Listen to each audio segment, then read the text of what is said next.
एक लंबे समय पहले एक गांव में चंद्रैया और शकुंतला नामक पति पत्नी रहते थे। वो दोनों लालची स्वभाव के थे। चंद्रैया बहुत सारे भैंसों को पालते उनका दूध उस गांव वासियों को बेचता था। उस सारे गांव में सिर्फ चंद्रैया दूध बेचता था और वो दूध में बहुत सारा पानी मिलाकर बेचता था। इतना ही नहीं, वो कम से कम उन भैंसों के बच्चों को भी पीने के लिए दूध नहीं बचाता था। एक दिन जब चंद्रैया दूध लेके गांव को बेचने जाता है, चंद्रैया, तुम्हारे दूध में दिन प्रतिदिन पानी की मात्रा ज्यादा हो रहा है। तुम्हारे पास इतने भैंस होने के बावजूद तुम पानी क्यों मिला रहे हो? अगर तुम्हें पसंद है तो मुझसे दूध लो, वरना नहीं। मैं यही दूध किसी और को भी दे सकता हूँ। ऐसे गुस्से से बात करके वहाँ से चला जाता है। उस सारे गांव में सिर्फ चंद्रैया ही दूध बेचने के कारण वो जैसे भी दूध दे, सभी चुपचाप उसी से लेते थे। जहाँ वो भैंसों को रखता था, उसके बगल में एक बड़े पेड़ पर एक भूत रहती थी। हमेशा की तरह चंद्रैया सारे भैंसों के पास जाकर उनसे दूध निचोड़ के पानी मिला के सबको बेचने जाता है। हर रोज ये लालच के कारण इतना दूध निचोड़ता है कि हमारे खुद के बच्चों को पिलाने के लिए कुछ नहीं है। इतना ही नहीं, हम हर रोज देखते हैं कि वो दूध में पानी मिलाता है। हम बचपन से उसी के पास बड़े हुए हैं, इसलिए हम कुछ नहीं कर पा रहे हैं, लेकिन हमें उसे एक सबक सिखाना ही होगा। ऐसे आपस में बात करते रहते हैं। जब वहाँ की भूत उनकी बातें सुनकर सोचती है, हर रोज इन भैंसों की दुखी बातें मैं नहीं सुन पा रही हूँ, और इतना ही नहीं, इस आदमी के दूध में पानी मिलाने के कारण गांव वाले भी दुखी हो रहे हैं। इन भैंसों की सहायता से ही इस आदमी को सुधारना होगा। ऐसे सोचकर वो भूत उन भैंसों के पास आती है। तब मैंने तुम सब की बातें सुनी है। अगर तुम लोग मेरी बात सुनोगे तो तुम्हारे मालिक को सुधार सकते हैं। कौन हो तुम? तुम हमारी बातें सुन सकती हो? मैं एक भूत हूँ, इसी पेड़ पे रहती हूँ। मैं हर रोज तुम्हारी बातें सुनते रहती हूँ। हम तुम्हारी बात सुनेंगे, मगर वादा करो कि तुम हमारे मालिक को कुछ नहीं करोगी, सिर्फ उन्हें एक सबक सिखाओ, बस। ठीक है, तुम्हारे मर्जी के अनुसार उन्हें कुछ नहीं करूंगी। ऐसे कह के हमेशा की तरह चंद्रैया उनसे दूध निचोड़ने जाता है। जब वो निचोड़ने लगता है, तब वो भैंस उसे जोर से लात मारती है। बाप रे शकुंतला, मेरा पीठ टूट गया। ऐसे जोर से चिल्लाने पर शकुंतला अपने पति के पास आती है।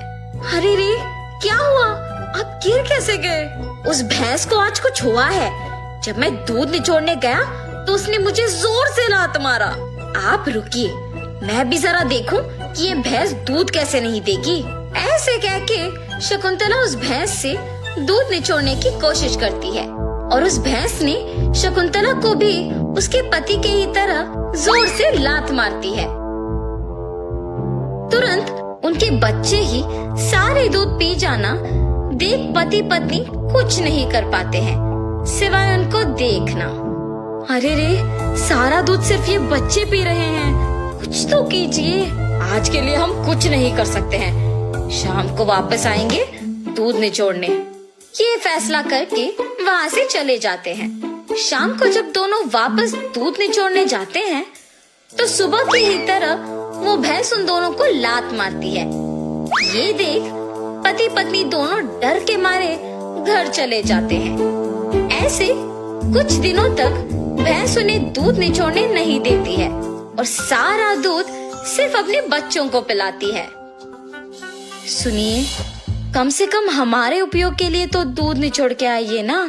बाप रे, हम अगर इस गांव में भी दूध नहीं दे पा रहे हैं तो भी ठीक है, मैं तो उस भैंसों के पास नहीं जाऊंगा। वहाँ के भैंसों में से एक को कुछ तो हुआ है, इसीलिए हमें दूध निचोड़ने नहीं दे रही है और सिर्फ उसके बच्चों को दूध पिला रही है। उतना चाहिए तो तुम खुद निचोड़ने जाओ। बाप रे, मैं अकेले? नहीं नहीं, हम दोनों मिलके दूध निचोड़ने की कोशिश करते हैं। चलिए ठीक है, कल सुबह जाएंगे। ठीक है जी। भैंसों के पास जाते हैं। शकुंतला, पहले तुम जाओ।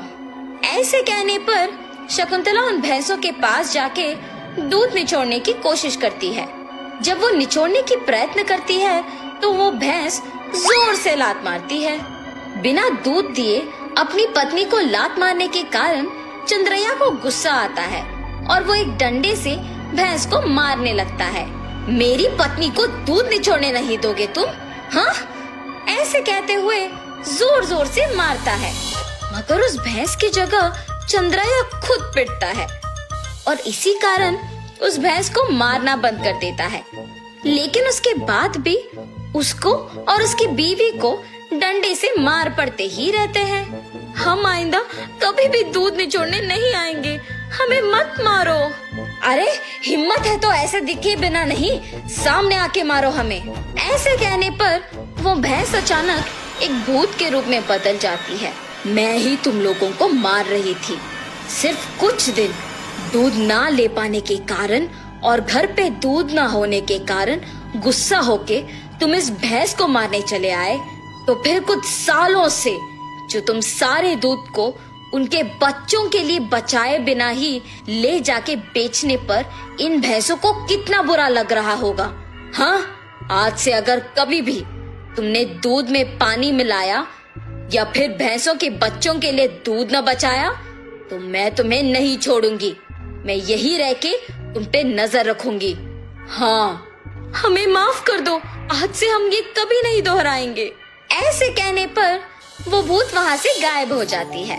तब से उस भूत के डर से चंद्रैया और शकुंतला भैंसों के बच्चों के लिए कुछ दूध को बचा के बाकी को निचोड़ के उसमें पानी मिलाना बंद करके बेचते हैं। भैंस भी उनके मालिक के सुधारने के पीछे उस भूत के ही हाथ रहने का सच जान के बहुत खुश होते हैं। गांव वाले सारे चंद्रैया को अच्छा गुणवत्ता वाले दूध देते हुए देख खुश होते हैं कि उसमें बदलाव भी आया है।